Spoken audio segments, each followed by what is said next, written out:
ഈ വീഡിയോയിൽ മിഡിൽ ഈസ്റ്റിന് നമുക്ക് തുടങ്ങാം. അപ്പോൾ അതുപോലെ തന്നെ 4 ബന്ദികളെ കൂടെ റിലീസ് ചെയ്യുന്നുണ്ട് ഹമാസ്. ഇന്ന് തന്നെയാണ് റിലീസ് ചെയ്യുന്നത്. അപ്പോൾ ഇതിൻ്റെ ടൈം ലൈൻ ഒന്നും പറഞ്ഞിട്ടില്ല, പക്ഷെ 4 പേരുടെ പേര് അവർ പുറത്തുവിട്ടിട്ടുണ്ട്. 4 IDF സോൾജേഴ്സ് ആയിട്ടുള്ള ലേഡീസ് ആണ്. അതിൽ നെയിം അവർ പുറത്തുവിട്ടിരിക്കുന്നത് ലിരി ആൽബർഗ്, കരീന അർവി, നാമ ലേവി, ഡാനിയല ഗിൽബോവ. ഈ 4 പേരുടെ പേരാണ് പുറത്തു വന്നിരിക്കുന്നത്. ഇവർ 4 പേരും സോൾജേഴ്സാണ്, IDF സോൾജേഴ്സാണ്, ലേഡീസാണ്. ഇവരെയാണ് പുറത്തുവിടാൻ പോകുന്നത് ഹമാസ് ഇന്ന് പ്രഖ്യാപിച്ചിട്ടുണ്ട്. ബ്രൈഡൽ ഹെയർ സെറ്റപ്പ് ഒക്കെ ചെയ്ത് അവർ കഴിഞ്ഞ തവണ എങ്ങനെയാണോ കൊണ്ട് റിലീസ് ചെയ്ത് അതുപോലെ ആഘോഷപൂർവ്വം കൊണ്ട് റിലീസ് ചെയ്ത് വിജയ പ്രഖ്യാപനം നടത്തിയിട്ടായിരിക്കും പോകുന്നത്. അങ്ങനെ ഒരു സീൻ നടത്താൻ വേണ്ടി റെഡി ആയിട്ടിരിക്കുകയാണ്. അവന്റെ ഗാസയ്ക്കുള്ളിലുള്ള അവസ്ഥ എന്താണെന്നുള്ളത് ഇതുവരെ അവന് കണ്ട് മനസ്സിലാക്കിയിട്ട് ഇതുവരെ ബോധ്യം വന്നിട്ടില്ല. പിന്നെ അതിനെക്കുറിച്ചുള്ള വീഡിയോ ഞാൻ ഓൾറെഡി തന്നെ ചെയ്തിട്ടിട്ടുണ്ട്, അത് നിങ്ങൾ കണ്ടാൽ മതി. രാവിലെ നമ്മൾ പബ്ലിഷ് ചെയ്തിട്ടുണ്ട്. ഗാസയിലെ സീസ് ഫയറിന് എന്ത് സംഭവിക്കും എന്നുള്ള വീഡിയോ നമ്മൾ ഓൾറെഡി തന്നെ പബ്ലിഷ് ചെയ്തിട്ടുണ്ട്. ഈ ആഘോഷം ഒരുപാട് നാൾ നീണ്ടു പോകത്തില്ല, ഇത് ഇടയ്ക്ക് വെച്ച് ബ്രേക്ക് ആവും. ആ ഒരു ലക്ഷണങ്ങളെല്ലാം തന്നെ കണ്ടു തുടങ്ങിയിട്ടുണ്ട്. പിന്നെ ട്രംപ് പറഞ്ഞിരിക്കുന്നത് ഇസ്രായേലിന് കൊടുക്കുന്ന ആ ഒരു എയ്ഡ്, അതിൽ യാതൊരു മാറ്റവും, അത് വളരെ സോളിഡ് ആണ്, അത് ഏത് നേരത്തും അതിലൊരു മാറ്റവും ഉണ്ടാവില്ല എന്നാണ് പറഞ്ഞിരിക്കുന്നത്. ആ രീതിയിലുള്ള ഒരു എയ്ഡ് ഇസ്രായേലിന് എപ്പോഴും വളരെ സ്ട്രോങ് ഹാൻഡ് ആയിട്ട് USA കൂടെ നിൽക്കുമെന്നാണ് ട്രംപ് പറഞ്ഞ ഒരു മെസ്സേജ്. ട്രംപ് ഇതൊക്കെ പറയും, പക്ഷെ അതിന്റെ പ്രോഗ്രസ് ഒന്നും കാണുന്നില്ല എന്നുള്ളതാണ്. ട്രംപ് ശരിക്കും പറഞ്ഞാൽ ഇപ്പം ബൈഡൻ ചെയ്തതിനേക്കാളും കൂടുതലായിട്ട് ഇസ്രായേലിന്റെ കരങ്ങൾ വരിഞ്ഞു മുറുക്കി കെട്ടിയിട്ടിരിക്കുന്ന പോലെ ഒരു അവസ്ഥയാണ് നമുക്ക് പൊതുവെ ഫീൽ ചെയ്യുന്നത്. അതായത് ഒന്നും ഇസ്രായേൽ ചെയ്യേണ്ട, ഞാൻ ചെയ്തോളാം എന്നുള്ള നിലയിലുള്ള ഒരു ഡിസിഷൻ എടുപ്പായിട്ടാണ് തോന്നുന്നത്. പക്ഷെ ഇതിൽ എന്താണ് ചെയ്യാൻ പോകുന്നതിനെ കുറിച്ച് യാതൊരുവിധ വ്യക്തമായ ധാരണകളും ഇതുവരെ പുറത്ത് വരുന്നില്ല എന്നുള്ളതാണ് വസ്തുത. ട്രംപ് പുതിയൊരു അനൗൺസ്മെന്റ് കൂടെ വിട്ടിട്ടുണ്ട്. അതെന്താണെന്ന് പറഞ്ഞാല് യുഎസിന്റെ മിലിറ്ററി ബേസ് മിഡിൽ ഈസ്റ്റ് ഉൾപ്പെടെയുള്ള ചില നിർണായക മിലിറ്ററി ബേസുകൾ റദ്ദാക്കാൻ പോകണമെന്നാണ് ഒരു അനൗൺസ്മെന്റ്. അത് ഏതൊക്കെയാണെന്ന് പറഞ്ഞാൽ ഇറാഖിൽ നിന്നും പിൻവലിക്കുന്നു, അതുപോലെ സിറിയയിൽ നിന്നും പിൻവലിക്കുന്നു. ഈ ഇസ്രായേലിന്റെ ഉള്ളിൽ ഇപ്പൊ ഈ ഒരു ഇടപെട്ട കാലത്ത് ആ ഒരു താഡ് മിസൈൽ സിസ്റ്റം കൊടുത്ത സമയത്ത് കുറച്ച് മിലിറ്ററി ഉദ്യോഗസ്ഥരെ അതിന്റെ കൂടെ അയച്ചിട്ടുണ്ടായിരുന്നു. അവരെയും കൂടെ ആ ഒരു സെറ്റപ്പും കൂടെ പിൻവലിക്കുന്നു എന്നാണ് പറയുന്നത്. താഡ് സിസ്റ്റം ഉണ്ടാവും, പക്ഷെ ആ ഒരു സപ്പോർട്ടിങ്ങിന് വന്ന സ്റ്റാഫ് ഇസ്രായേലിലുള്ള ഒരു US ബേസിലുള്ള ആൾക്കാരെയും കൂടെ പിൻവലിക്കുന്നതാണ് പറയുന്നത്. ഈ ഒരു 3 ബേസും കൂടെ പിൻവലിച്ചു കഴിഞ്ഞാൽ ശരിക്കും പറഞ്ഞാൽ വളരെ ക്രൂഷ്യൽ ആയിട്ടുള്ള ഒരു തീരുമാനമാണിത്, വളരെ ക്രിട്ടിക്കലും കൂടിയാണ്. ഇത് ഏത് രീതിയിലുള്ള പ്രത്യാഘാതങ്ങൾ ഉണ്ടാക്കും എന്നുള്ളത് നമ്മൾ ഇനി കണ്ടറിയണം. കാരണം ആ രീതിയിലാണ് ഈ ഒരു ഇമ്പോർട്ടന്റ് ആയിട്ടുള്ള 3 ക്രൂഷ്യൽ ആയിട്ടുള്ള ബേസുകൾ. മിലിറ്ററി ബേസ് ഇറാഖിൽ എടുക്കുമ്പോഴത്തേക്കും അവിടെ തുർക്കിയുടെ ഡോമിനൻസ് വളരെയധികം വരാനുള്ള സാധ്യതയുണ്ട്. കുർദിഷുകൾ ഏറ്റവും കൂടുതൽ ബുദ്ധിമുട്ട് അനുഭവിക്കും എന്നുള്ളതാണ്. അതായത് ട്രംപ് ഇതുപോലെ പല കാലഘട്ടങ്ങളിൽ ചെയ്തിട്ടുണ്ട്. ഈ ഒരു റിപ്പബ്ലിക്കൻ പാർട്ടി അഥവാ ഈ ഒരു ജോർജ് ബുഷ് അവരൊക്കെ നയിച്ചുകൊണ്ടിരുന്ന ഈ ഒരു റിപ്പബ്ലിക്കൻ പാർട്ടി ശരിക്കും താലിബാൻസിനെ ഒരു വിരോധികളായിട്ട് തന്നെയാണ് കാണുന്നത്. അവരെ ഇപ്പോഴും എനിമീന്ന് തന്നെയാണ് അഡ്രസ് ചെയ്യുന്നത്. താലിബാന്റെ ഉള്ളിൽ ഏതാണ്ട് 7 ബില്യൺ വർത്ത് വരുന്ന അമേരിക്കൻ എക്യുപ്മെന്റ്സ്, വെപ്പൺസ് ഒക്കെയാണ് അവിടെ അമേരിക്ക ഉപേക്ഷിച്ചിട്ട് പോയത്. ഇത് ശരിക്കും ട്രംപിന്റെ കാലഘട്ടത്തിൽ തന്നെ, അതായത് ഫസ്റ്റ് ടേമിൽ ട്രംപ് ഇരുന്ന സമയത്ത് ഈ താലിബാനുമായിട്ടുള്ള ഡിസ്കഷൻസ് നടത്തിക്കൊണ്ടിരുന്ന സമയത്താണ് ട്രംപിന്റെ ഭരണം നിലം പൊത്തുന്നത്. അതിനുശേഷം ബൈഡൻ വരുന്നു. ബൈഡൻ വീണ്ടും നെഗോസിയേഷനിൽ വരുന്നുണ്ട്. ട്രംപ് ശരിക്കും പറഞ്ഞാൽ ഈ ഒരു വെപ്പണൊക്കെ കൃത്യമായിട്ട് എടുത്തുകൊണ്ട് പോകാൻ വേണ്ടിയിട്ടാണ് പ്ലാൻ ചെയ്തുകൊണ്ടിരുന്നത്. പക്ഷെ ബൈഡൻ ഭരണകൂടം വന്നിട്ട് അതിന് കൃത്യമായിട്ട് ചില പ്ലാനും അജണ്ടയൊക്കെ വെച്ച് അവർ ഉൾപ്പെടുത്തിക്കൊണ്ട് അവർ ഈ താലിബാന്റെ ഉള്ളിലെ ചില ഹിഡൻ അജണ്ടകളൊക്കെ വെച്ചുകൊണ്ട് അവർ ആ വെപ്പൺസ് എല്ലാം അവിടെ നിലനിർത്തിക്കൊണ്ട് പോവുകയാണ് ചെയ്തത്. പക്ഷെ അതേസമയം അവർ അതിന് ജസ്റ്റ് ഒരു ഫേക്ക് നറേറ്റീവ് കൊടുക്കുകയാണ് ചെയ്തത്. അതായത് ഇതെല്ലാം പൊക്കി എടുത്തുകൊണ്ട് പോകുന്നത് അമേരിക്കയ്ക്ക് വലിയ ഭാരിച്ച ചെലവാണെന്നാണ് അവർ പറഞ്ഞു വെച്ചത്. ഇവിടെ നിന്ന് വെറുതെ പോകുന്ന ഷിപ്പിൽ ഇത് കയറ്റിയിടാൻ എന്താണ് ഇത്ര വലിയ ചെലവ്? അപ്പൊ അതുകൊണ്ട് അതൊന്നും അല്ല അവിടുത്തെ ഫാക്ട്. അത് താലിബാന് പർപ്പസ്ഫുള്ളി ഈ ഒരു ബൈഡൻ അഡ്മിനിസ്ട്രേഷൻ കൊടുത്തതാണ്. ഇതിന്റെ പുറകിൽ ഒബാമ ഉൾപ്പെടെയുള്ള പലരുമുണ്ട്. അപ്പൊ ആ രീതിയിൽ വരുന്നതാണ്. അപ്പൊ ട്രംപ് വരുമ്പോഴത്തേക്കും ഇത് കൃത്യമായിട്ട് ചോദ്യം ചെയ്യും എന്നുള്ളത് താലിബാന് കൃത്യമായിട്ട് അറിയാം. അപ്പൊ താലിബാൻ അതിനെതിരെ ഒരു സ്റ്റേറ്റ്മെന്റ്, ഒരു ഫുൾ സ്റ്റേറ്റ്മെന്റ് തന്നെ ട്രംപിന് കൊടുത്തിരിക്കുകയാണ്. അവരെന്താണ് പറഞ്ഞിരിക്കുന്നത് പറഞ്ഞാൽ ഒരുപാട് ഡീറ്റെയിൽ ആയിട്ടുള്ള സ്റ്റേറ്റ്മെന്റ് ആണ്. പക്ഷെ അതിൽ ചില ഇമ്പോർട്ടന്റ് ആയിട്ടുള്ള കാര്യങ്ങൾ മാത്രം ഞാൻ ഇവിടെ എടുത്തു പറയാം. ഞങ്ങളുടെ രാജ്യം നിങ്ങൾക്ക് എനിമിയോ എന്തും ആയിക്കോട്ടെ, പക്ഷെ ഞങ്ങൾ ഇവിടെ ഒരു തീവ്രവാദവും വളർത്തുന്നില്ല. മറിച്ച് ഇവിടെ ഒരുപാട് തീവ്രവാദികൾ ഇവിടെ ഉണ്ടായിരുന്നു, അവരെയൊക്കെ ഞങ്ങൾ ഉന്മൂലനം ചെയ്തിട്ടുണ്ട്. ഇപ്പൊ ഞങ്ങളുടെ രാജ്യം വളരെ പീസ്ഫുൾ ആണ്. ഞങ്ങൾ 3 വർഷമായി അധികാരത്തിൽ ഞങ്ങളിവിടെ ശരീഅത്ത് ലോ എന്ന് പറഞ്ഞ ഞങ്ങളുടെ ലോ ഇവിടെ ഇംപ്ലിമെന്റ് ചെയ്യാൻ ശ്രമിക്കുന്ന ഓരോ സമയത്തും അന്താരാഷ്ട്ര തലത്തിൽ നിന്ന് പല രീതിയിലുള്ള പ്രഷർ ഞങ്ങളുടെ മേളിൽ ഇടുകയാണ്. ശരീഅത്ത് ലോ ഉള്ള ഒരേ ഒരു രാജ്യം ഞങ്ങൾ മാത്രമാണോ, ഇല്ലെങ്കിൽ ശരീഅത്ത് ലോ കൊണ്ടു നടക്കണം എന്ന് വിചാരിക്കുന്ന ഗ്ലോബലി ഉള്ള രാജ്യങ്ങൾ ഒരേ ഒരു രാജ്യം ഈ അഫ്ഗാനിസ്ഥാൻ മാത്രമാണോ എന്നാണ് താലിബാൻ ചോദിക്കുന്നത്. ഞങ്ങളുടെ ഇവിടെ ഉണ്ടായിരുന്ന കുറെ തീവ്രവാദികൾ ഇവരെല്ലാം ഇപ്പം ഒളിച്ചോടി ഞങ്ങളുടെ നെയ്ബർ രാജ്യങ്ങളിലാണ് താമസിക്കുന്നത്. അവർ ഉദ്ദേശിക്കുന്നത് നെയ്ബർ രാജ്യം എന്ന് പറഞ്ഞ 2 രാജ്യങ്ങളാണ്. ഒന്ന് പാകിസ്ഥാൻ, മറ്റൊന്ന് ഇറാൻ. ഈ 2 രാജ്യങ്ങളുമായിട്ടാണ് ഇവർ പോയി താമസിക്കുന്നത്. ഇതിൽ പ്രധാനമായിട്ടും തജകിസ്ഥാൻ, തുർക്ക്മനിസ്ഥാൻ, ഉസ്ബെക്കിസ്ഥാൻ ഈ ഭാഗങ്ങളിൽ നിന്നാണ് ഏറ്റവും കൂടുതൽ ഈ ഒരു തീവ്രവാദത്തിന് ആൾക്കാർ ഹയർ ചെയ്യപ്പെടുന്നത്. ഇവിടെ നിന്നാണ് ആൾക്കാർ ഇൻസ്പയർ ആയി വരുന്നതും. അത് പ്രത്യേകിച്ച് ഇതിന് പാകിസ്ഥാനെയാണ് ഒരു ചൂണ്ടിക്കാണിക്കുന്നത്. പാകിസ്ഥാനാണ് ഇതിനെ ഹയർ ചെയ്യുന്നത്. പാകിസ്ഥാന്റെ ഖൈബർ പഖ്തൂൺ മേഖലയിൽ ഇവർക്ക് വേണ്ടി സെപ്പറേറ്റ് ട്രെയിനിങ് സെന്ററുകൾ ഉണ്ട്. അതുപോലെ ബലൂചിസ്ഥാൻ മേഖലയിലും ട്രെയിനിങ് സെന്റർ ഉണ്ടെന്നാണ് പറയുന്നത്. ബലൂചിസ്ഥാൻ മേഖലയിൽ പാകിസ്ഥാന്റെ ഗവൺമെന്റിന്റെ കൺട്രോളിലുള്ള ഏരിയകളിൽ ബലൂചിസ്ഥാനികൾക്ക് എതിരെ ഉപയോഗിക്കാൻ വേണ്ടിയിട്ട് ഇവരെ അവിടെ ട്രെയിൻ ചെയ്യുന്നതാണ് താലിബാൻ ആരോപിക്കുന്നത്.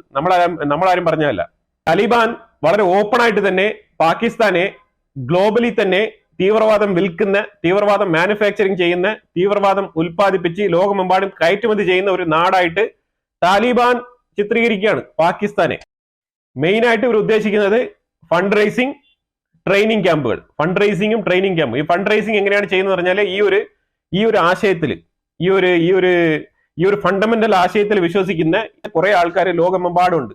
അവരെ ഇൻഫ്ലുവൻസ് ചെയ്യുക, അവർ ത്രൂ ഫണ്ട് മേടിക്കുക എന്നുള്ളതാണ് ഈ ഒരു പാകിസ്ഥാൻ നടത്തിക്കൊണ്ടിരിക്കുന്ന ഒരു നാടകം.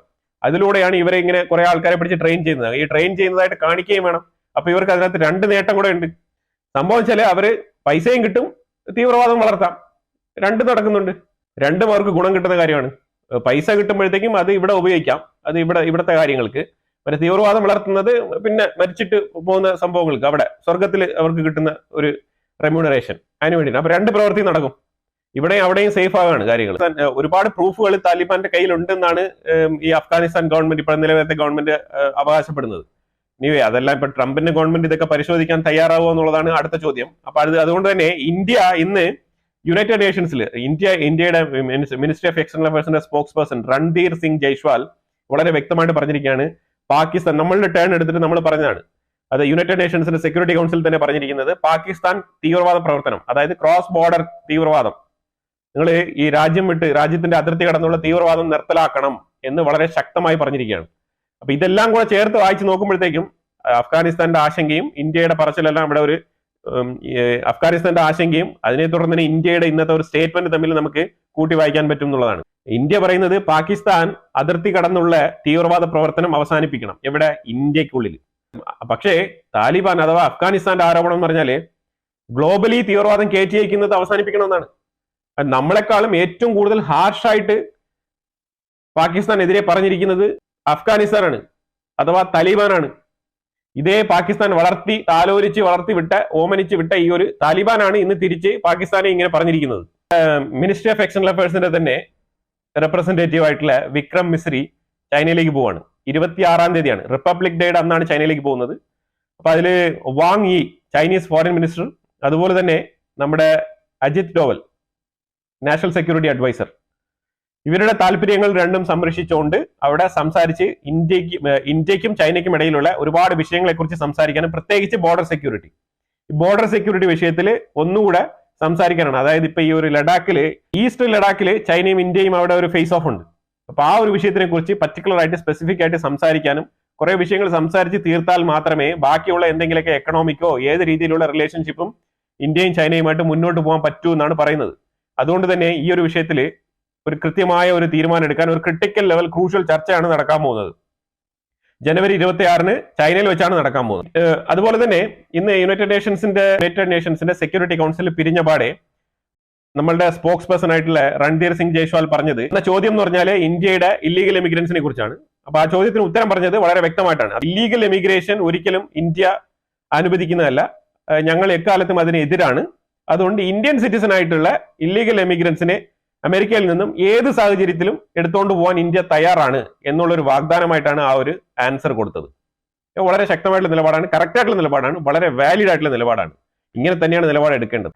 ISRO നാവിക് 2, നാവിക് എന്ന് പറഞ്ഞാൽ അറിയാലോ, നമ്മളുടെ ഓൺ സാറ്റലൈറ്റ് സിസ്റ്റമാണ്. അതായത് നമ്മുടെ ലൊക്കേഷൻ മാപ്പ് ഒക്കെ നമ്മുടെ ഓൺ സാറ്റലൈറ്റ് GPS പകരം നമ്മൾ ഉപയോഗിക്കുന്നതാണ്.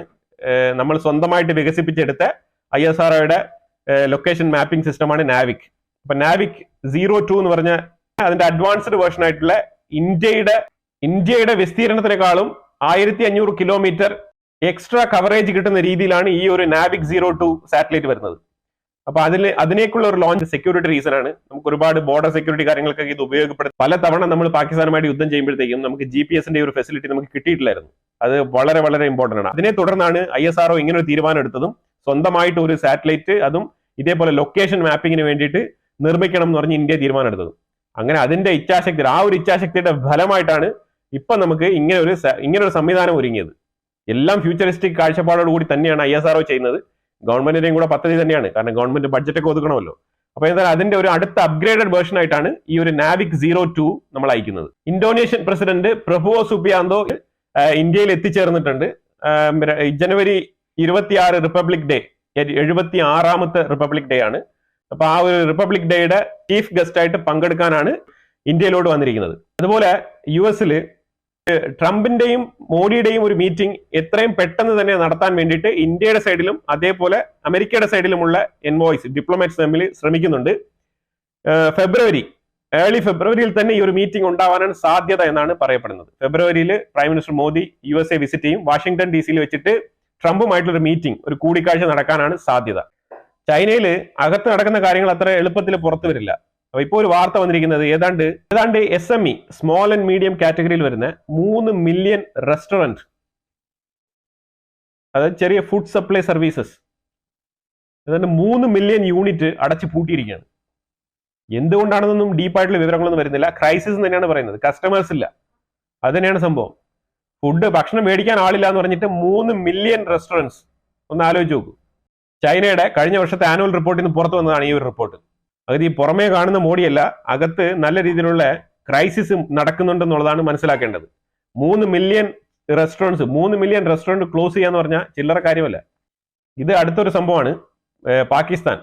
പാകിസ്ഥാൻ തന്നെ വേൾഡ് ബാങ്ക് പാകിസ്ഥാന് കൊടുക്കാനിരുന്ന ലോണൊക്കെ ഇപ്പൊ ഈ ഇടയ്ക്ക് മരവിപ്പിച്ചതേ ഉള്ളൂ. അവർ കൊടുക്കുന്നില്ല എന്ന് പറഞ്ഞിട്ടാണ്. കാരണം ആ രാജ്യത്തിന്റെ കണ്ടീഷൻ ശരിയല്ല എന്നുള്ളതാണ്. കാരണം ഏത് നേരത്തും ഒരു അൺസർട്ടനിറ്റിയാണ് അവിടെ, പൊളിറ്റിക്കലി ആയിക്കോട്ടെ ഏത് രീതിയിലും അൺസർട്ടനിറ്റിയാണ്. അപ്പൊ അതുകൊണ്ട് തന്നെ ആ ഒരു അനിശ്ചിതത്വത്തില് ഈ ഒരു പൈസയൊന്നും വേൾഡ് ബാങ്ക് ഒന്നും കൊടുക്കൂല. ആ ഒരു സ്ഥിതിയിൽ നിൽക്കുന്ന പാകിസ്ഥാൻ പെട്ടെന്ന് വന്നിരിക്കുകയാണ് കേട്ടോ. അതായത് ഗാസ റീകൺസ്ട്രക്ഷൻസിന് വേണ്ടിയിട്ട് പെട്ടെന്ന് ഒരു എമർജൻസി ഒരു കോൺക്രീറ്റ് പ്ലാൻ കമ്മിറ്റി ഉണ്ടാക്കുകയാണ്. എന്തിനു വേണ്ടിയിട്ട്? ഗാസ റീബിൽഡ് ചെയ്യാൻ. ഇയാൾ ആരാണ് ഗാസ റീബിൽഡ് ചെയ്യാൻ അവിടെ? ഗാസ റീബിൽഡ് ചെയ്യാൻ അവിടെ വേറെ ആൾക്കാരുണ്ട്, ഖത്തറുണ്ട്, അതുപോലെ പല പല രാജ്യങ്ങളുണ്ട്. ഇനി പാകിസ്ഥാൻ നിനക്ക് തന്നെ പൈസ ഇല്ല, നീ എങ്ങനെയാണ് പോയി അവിടെ ഗാസ റീബിൽഡ് ചെയ്യാൻ പോകുന്നത്? നീ നിന്റെ രാജ്യം റീബിൽഡ് ചെയ്യ്. അവിടെ എല്ലാ വർഷവും മഴ വരുന്നുണ്ട്, വെള്ളപ്പൊക്കം വരുന്നുണ്ട്, ഫ്ലഡ് വരുന്നുണ്ട്, പല രീതിയിലുള്ള ക്രൈസിസ് ആണ്. ഒരു സൈഡ് ഖൈബർ പഖ്തൂൺവ ഭാഗത്ത് നിന്ന് അടി നടക്കുന്നത്, ഒരു സൈഡിൽ നിങ്ങളെ അടിക്കാൻ വേണ്ടിയിട്ട് ബലൂചിസ്ഥാന്റെ ഭാഗത്ത് നിന്ന് ആൾക്കാർ വരുന്നുണ്ട്. അവിടെയാണെങ്കിൽ ചൈനക്കാരുടെ സംസ്ഥാന സമ്മേളനമാണ്. ഇതെല്ലാമാണ് നിങ്ങളുടെ രാജ്യത്ത് നടന്നുകൊണ്ടിരിക്കുന്നത്. നിങ്ങളുടെ ലോണ് തന്നെ ആൾക്കാർ ക്യാൻസൽ ചെയ്തുകൊണ്ടിരിക്കുകയാണ്. തരാൻ പറ്റത്തില്ല, ട്രസ്റ്റ് ഇല്ല, റിലയബിലിറ്റി ഇല്ല എന്നൊക്കെ പറഞ്ഞിട്ട്. നിങ്ങൾ എവിടെയൊക്കെ പോകുന്നു അവിടെയൊക്കെ നിങ്ങൾ പൈസ ഇറന്നുകൊണ്ടിരിക്കുന്ന ഒരു രാജ്യമാണ്. ഇത്തവണ തന്നെ സൗദി കഴിഞ്ഞ ആഴ്ച എങ്ങാണ്ട് 250 ആൾക്കാരെ ഈ ഒരു കേസിൽ പിടിച്ച് ഡീപ്പോർട്ട് ചെയ്ത് വിട്ടതാണ്. നിങ്ങൾ ഹജ്ജിന് പോകുന്നു പറഞ്ഞിട്ട്, ഉംറാക്ക് പോകുന്നൊക്കെ പറഞ്ഞിട്ട് അവിടെ നിങ്ങൾ ഭിക്ഷാടനത്തിന് പോകുന്നു പറഞ്ഞിട്ട്. അപ്പൊ ഈ രീതിയിലുള്ള നിങ്ങൾ എങ്ങനെയാണ് ഗാസ റീബിൽഡ് ചെയ്യാൻ വേണ്ടിയിട്ട്? നിങ്ങൾക്ക് എന്ത് റൈറ്റ്സ് ആണുള്ളത്? ഗാസ റീബിൽഡ് ചെയ്യാനൊക്കെ വേറെ ആൾക്കാരുണ്ട്. നിങ്ങൾ ഈ ഒരു ഉമ്മത്ത് കോൺസെപ്റ്റ് ഒക്കെ കൊള്ളാം, പക്ഷെ അത് നിങ്ങളെ കൊണ്ട് സാധിക്കില്ല. അതുകൊണ്ടാണ് പറയുന്നത്. പിന്നെ ഇതിൽ ഏറ്റവും കൂടുതൽ ഒരു തലവേനയായിട്ട് ഇപ്പൊ മാറിക്കൊണ്ടിരിക്കുന്നത് ബ്രിക്സ് ആണ്. ഇന്ത്യക്ക് അതിനകത്തൊരു ചാലഞ്ചാണ്. കാരണം ഇന്ത്യ ഡോളറൈസേഷൻ എന്ന് പറഞ്ഞ ഒരു പ്രോഗ്രാമിനെ അത്രത്തോളം എന്റർടൈൻ ചെയ്യുന്നില്ല. പക്ഷേ ബ്രിക്സിൽ മെമ്പേഴ്സ് ആയിട്ടുള്ള ആൾക്കാരും അതിനോട് അലയൻസ് വെച്ചിരിക്കുന്ന 10-40ഓളം രാജ്യങ്ങളും ഈ ഒരു ഡോളറൈസേഷൻ ചെയ്യാൻ തയ്യാറാണ്. അതിലുപരിയായിട്ട് ഇതിൽ മേജർ ആയിട്ടുള്ള 3 രാജ്യങ്ങൾ, ചൈന, റഷ്യ, ഇറാൻ, ഇവർ 3ഉം ഡോളറൈസേഷന് വളരെ ശക്തമായി പിന്തുണയ്ക്കുകയാണ്. പക്ഷെ ഇന്ത്യക്ക് ഒരു ശക്തമായ നിലപാട് അതിനകത്ത് എടുക്കാൻ പറ്റുന്നില്ല. ഈ ഒരു 4 വർഷം ഇന്ത്യ ബ്രിക്സിൽ ഡൗൺ പ്ലേ ചെയ്യുമെന്നാണ് കരുതപ്പെടുന്നത്. കാരണം ആ രീതിയിലാണ് കാര്യങ്ങൾ മാറിയിരിക്കുന്നത്. ഇന്ത്യ വളരെ ഓപ്പൺ ആയിട്ട് തന്നെ സ്റ്റേറ്റ്മെന്റ് പറഞ്ഞതാണ്, ഞങ്ങൾ ഡോളറൈസേഷനെ സപ്പോർട്ട് ചെയ്യുന്നില്ല എന്ന്. പക്ഷെ എന്നിരുന്നാലും ഈ ഒരു ബ്രിക്സ് സംഘടന ഈ ഒരു പ്രവൃത്തി ചെയ്യുമ്പോഴത്തേക്കും ഇന്ത്യയും കൂടെ അത് പ്രതികൂലമായി ബാധിക്കാനുള്ള സാഹചര്യമാണ് ഉണ്ടാവാൻ പോകുന്നത്. കാരണം നമ്മൾ US-ഉമായിട്ട് നല്ല രീതിയിലുള്ള ഒരു അലയെ വെച്ച് മുന്നോട്ട് പോകണം എന്നുണ്ടെങ്കിൽ, നമുക്ക് നല്ല രീതിയിലുള്ള കച്ചവടം കിട്ടണമെന്നുണ്ടെങ്കിൽ നമ്മൾ ഒരു 4 വർഷത്തേക്ക് കുറച്ചൊരു ഫ്ലെക്സിബിലിറ്റിയും ഒരു അഡ്ജസ്റ്റ്മെന്റും കാണിച്ചേ പറ്റൂ എന്നുള്ളതാണ് വസ്തുത. അതുകൊണ്ട് തന്നെയാണ് നമ്മളുടെ ഫോറിൻ മിനിസ്ട്രി എത്രയും വേഗം ട്രംപിനെ മീറ്റ് ചെയ്യാനുള്ള, അതായത് ട്രംപിനും മോഡിക്കുമുള്ള ഒരു മീറ്റിംഗ് അറേഞ്ച് ചെയ്യാനുള്ള തത്രപ്പാടിലാണ്. കാരണം ചില കാര്യങ്ങളിൽ ചില നീക്കുപോക്കുകൾ ഉണ്ടാക്കി ചില എഗ്രിമെന്റ്, ചില ധാരണകളിൽ എത്തേണ്ടതുണ്ട്.